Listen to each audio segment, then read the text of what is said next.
Bonjour, aujourd'hui je vais vous parler du NAT, Network Address Translation. Le NAT est un processus de correspondance des adresses IP à d'autres adresses IP.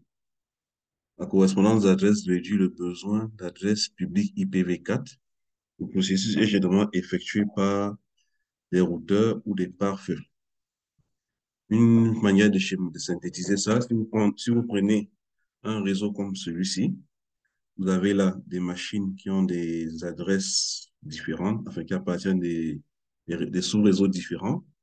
Et à ces machines-ci, qui appartiennent à un réseau privé, on fait correspondre une adresse ici, une adresse IP publique. Donc, c'est ça qui permet donc à ces machines-ci d'aller sur Internet avec ces adresses privées, ces adresses publiques, pardon, ces adresses publiques plutôt. Donc, pour ce faire, il y a donc un routeur ici qui sert de jonction entre le réseau privé et le réseau public. Donc, à ce stade ici, si on veut faire le NAT se fera certainement sur ce routeur. Voilà. Hmm. Il existe trois types de NAT maintenant. Nous avons le NAT statique. Le NAT statique traduit une adresse IP privée en une adresse IP publique. Ensuite, nous avons le NAT dynamique. Le NAT dynamique, les adresses IP privées sont mappées au pool d'adresses IP publiques. Ça veut dire qu'à plusieurs adresses IP privées, on fait correspondre plusieurs adresses IP publiques. Nous avons le PAT, traduction d'adresse de port en français. Une adresse IP publique est utilisée pour tous les périphériques internes, mais un port différent est attribué à chaque adresse IP privée. Ça veut dire qu'à plusieurs adresses IP privées, on fait correspondre une adresse IP publique. C'est à peu près ça. Mais pour le cas de cette vidéo, nous mettrons d'abord l'accent sur le NAT statique. Après, je ferai d'autres vidéos pour revenir en détail sur la notion de NAT dynamique et la notion de path. Le cas pratique, comme je l'ai annoncé tantôt, nous allons configurer le NAT statique. Nous allons prendre une architecture comme celle-ci. Nous avons là une machine qui appartient au réseau privé, comme je vous ai indiqué tout à l'heure. Et nous avons une machine, nous avons le réseau public ici. Il y aura le routeur qui est le croisement, on va dire ça comme ça, entre le réseau privé et le réseau public. Donc, à cette adresse IP privée, je vais faire correspondre une adresse IP publique et le routeur le prendra donc pour aller sur Internet. Première étape, d'abord, je vais faire l'interconnexion des équipements.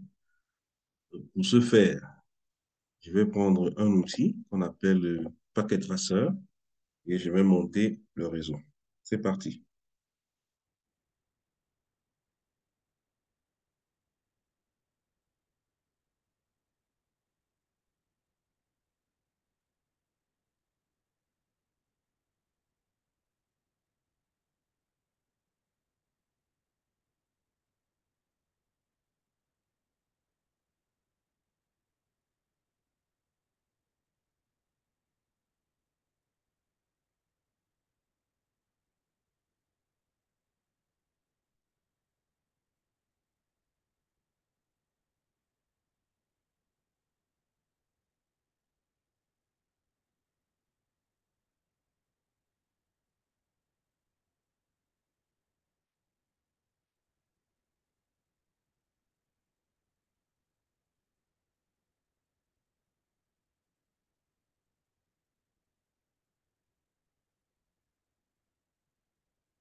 ce stade si j'ai réalisé l'interconnexion des équipements.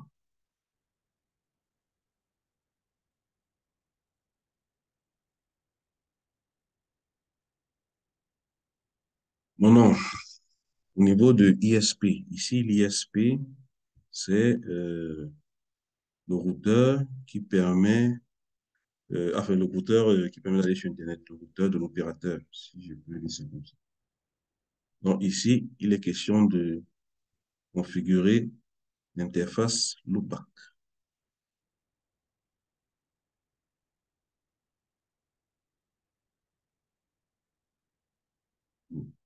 Voici le routeur qui sera ISP ici, vu son interface loopback.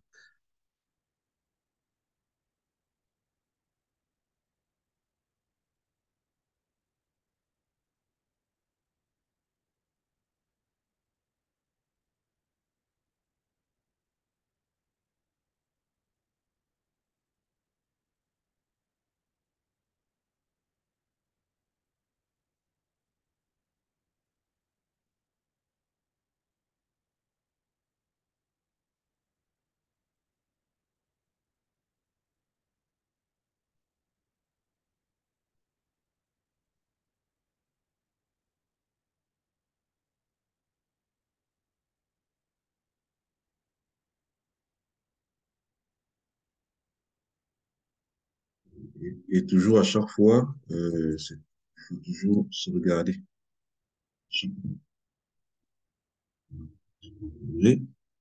On va passer à l'étape suivante. La configuration de la liaison vers R1. R1, c'est le routeur que je vous ai présenté tantôt qui permettait de faire la jonction du réseau privé, le réseau public. Si on va sur le schéma, on va le voici ici.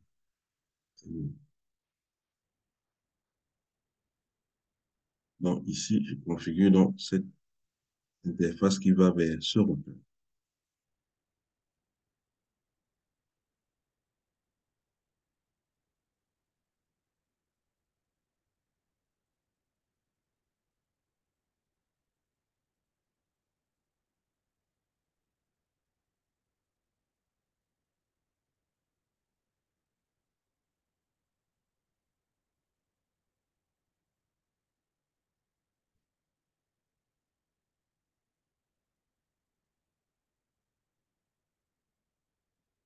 Je donne l'adresse 80.79.100.1 et ici je mets en slash 30. Le slash 30 a pour adresse 255.155.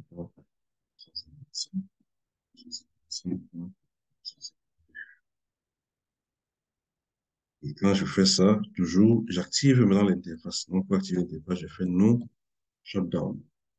J'active. Et quand j'ai fini de faire ça, je fais exit. Et comme d'habitude, je regarde toujours les configurations. Donc, on revient pour, une fois que j'ai configuré la liaison vers R1. Maintenant, on me demande de configurer la route vers le pôle d'adresse publique. Je reviens ici. Je reprends toujours mon routeur ISP.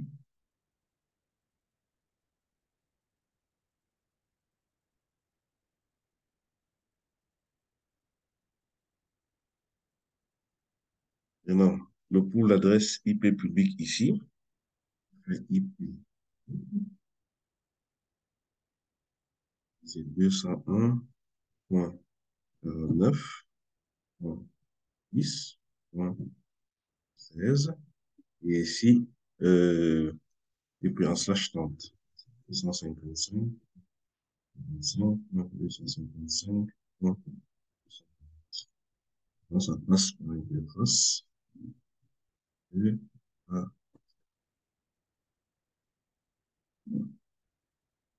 et comme toujours, je finis et je sauvegarde toujours. Et il y a toujours ce réflexe. sauvegarder les paramètres à chaque fois que vous faites des modifications, sauvegarder. Toujours. Ça peut vous faire du bien un de ces jours.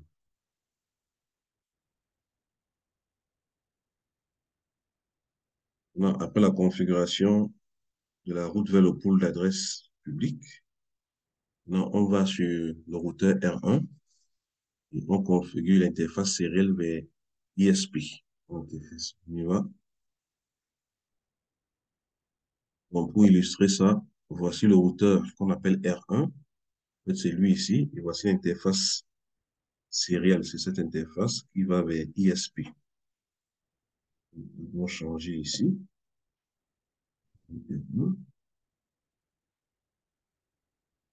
Maintenant, je vais ouvrir.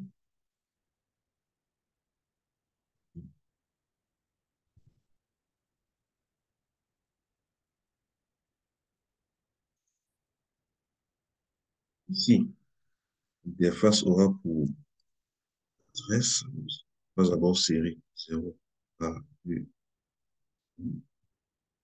aura pour adresse 20.79.100, 200, c'est 255, 25.255.255. Et quand j'ai fait ça, toujours, il faut activer l'interface. Je mets en no shutdown. Shutdown, je fais exit, exit,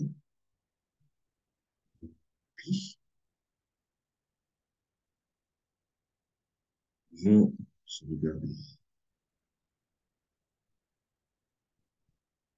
On revient à la feuille.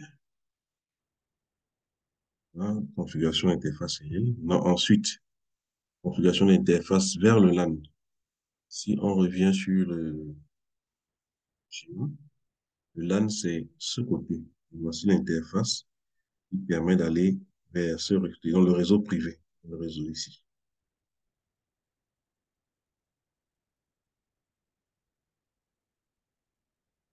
Donc, et l'interface, le schéma, on a vu que c'est l'interface giga 0, 0. Il donne une adresse. Ici, je vais prendre l'adresse 192.168.0. Et le masque, ce sera en slash 24, donc c'est 255, 255.0. Je fais no shutdown. No shutdown et activer l'interface. Là, je fais exit. Et comme vous le savez déjà, je regarde encore.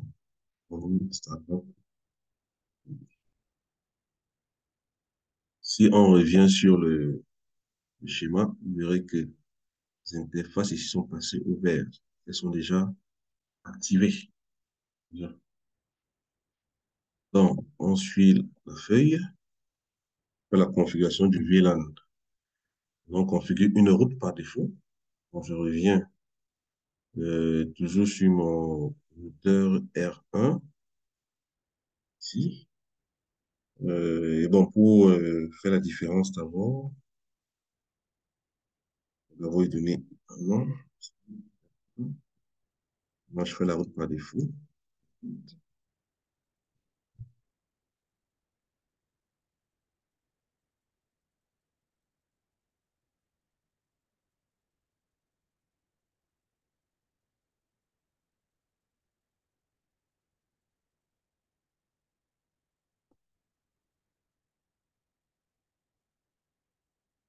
Toujours sauvegarder.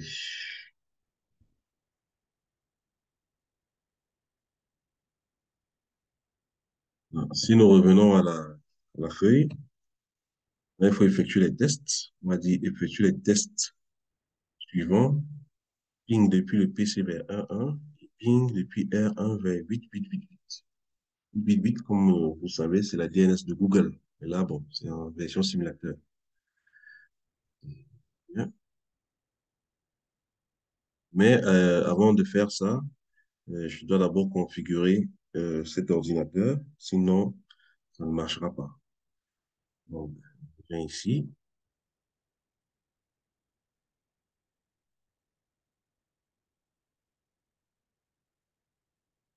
Là, je mets sur le 12. Bon, 0,10. Puis dans ça, je fais une note. La passerelle, 92.168.0.1.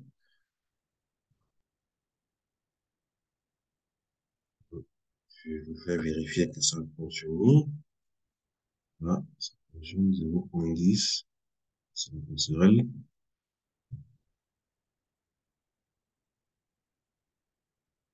Donc, on va effectuer le test tel que demandé. Depuis le PC, donc depuis l'ordinateur, je cherche à joindre la passerelle. Bien sûr.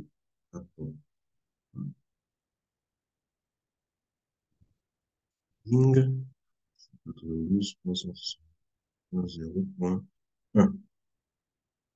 Je fais le test. Là, ça fonctionne. Maintenant, on va revenir toujours sur la feuille. Et maintenant, on dit, depuis le routeur qui sert de jonction R1, ce routeur qui sert de jonction vers l'adresse de loopback que j'ai mis 8888. Et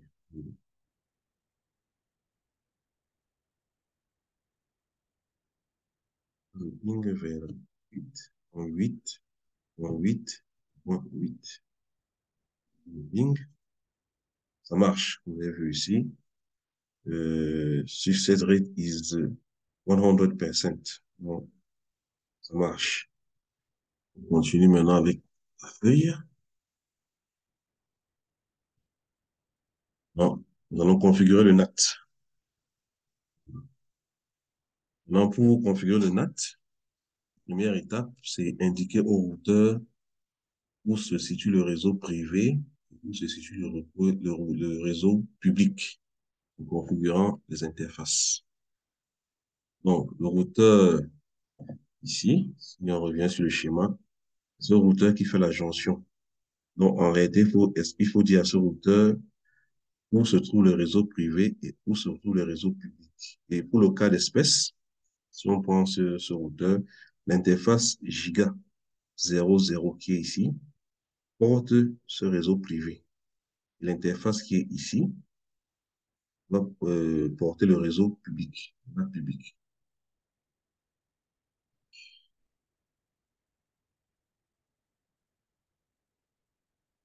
Pour revenir à ce que j'ai dit,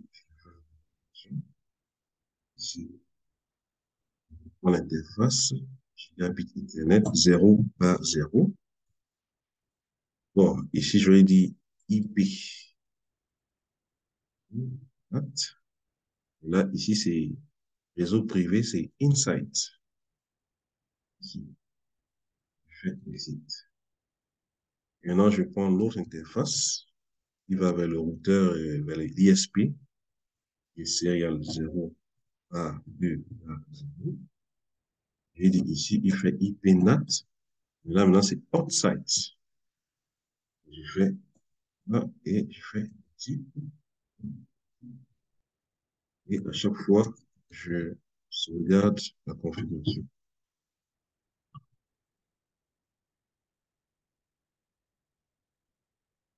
Une fois que c'est fait, on va configurer le NAT statique.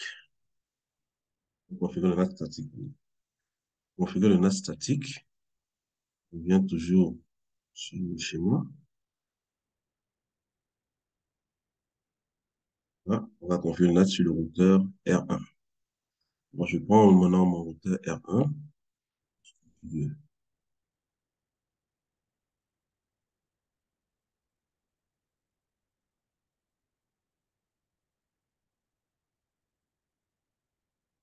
Pour configurer, je fais NAT. Ça, slide, ça.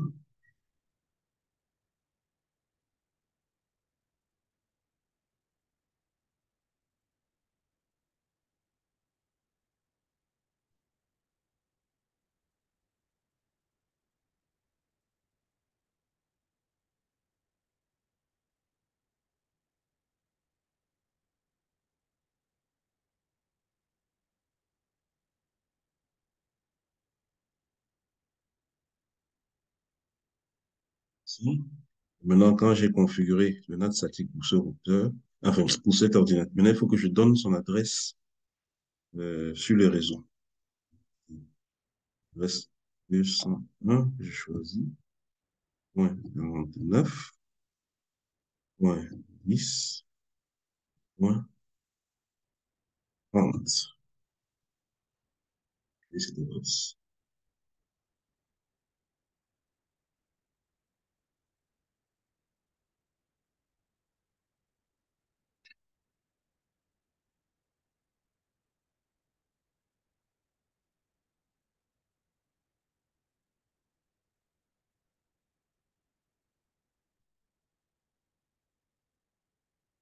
Et maintenant, pour valider que que j'ai configuré mon adresse, mon NAT plutôt, pardon, NAT plutôt, il faut maintenant que je m'assure qu'il a été pris en compte par le routeur R1.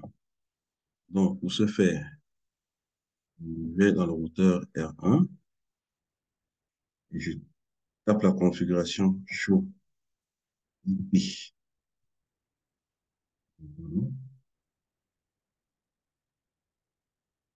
Show IP NAT. Voilà. Moi, je viens ici, c'est Translation. Ça veut dire qu'ici, il a une adresse IP locale, qui est ça, mais qui aura une adresse IP globale, qui est ça. Donc, toutes les machines qui sont dans... Enfin, cette machine, comme dans le cas d'une statique, aura pour adresse globale celle-ci.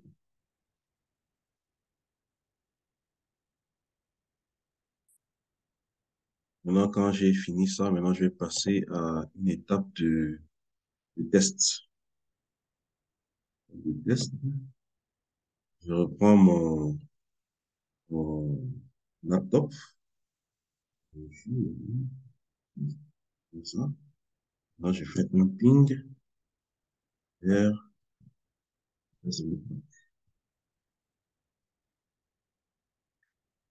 voilà, comme vous avez pu le voir, ça fonctionne là. Et maintenant, si on fait le tracet 8.8.8.8, vous verrez qu'il passe par sa gateway là. Et après la gateway, vous ne voyez plus toutes les autres adresses. Vous avez juste 8.8.8. Non, c'est ça. OK. Bon, pour cette vidéo, j'ai abordé quelques notions. J'ai abordé la notion d'adressage. J'ai abordé des notions de loopback. Voilà, j'ai abordé les notions de réseau public et réseau privé. Bon, si vous n'avez pas compris tout ce que ça veut dire, c'est pas grave. Je ferai d'autres vidéos pour revenir en détail sur ces éléments. Et pour le cas d'espèce, j'ai d'abord voulu faire une vidéo sur le NAT statique. Je reviendrai avec d'autres vidéos, comme j'ai dit au début, sur le NAT dynamique et sur le PAT. Et pour mener à bien ce travail dans ma recherche, je me suis inspiré de Wikipédia déjà et du site internet Cisco madesimple.be. Et puis, vous allez trouver un article qui correspond à la configuration du NAT. Merci de m'avoir suivi. Vous pouvez continuer à me suivre sur la page YouTube, que vous connaissez déjà, et sur la page Facebook. À bientôt.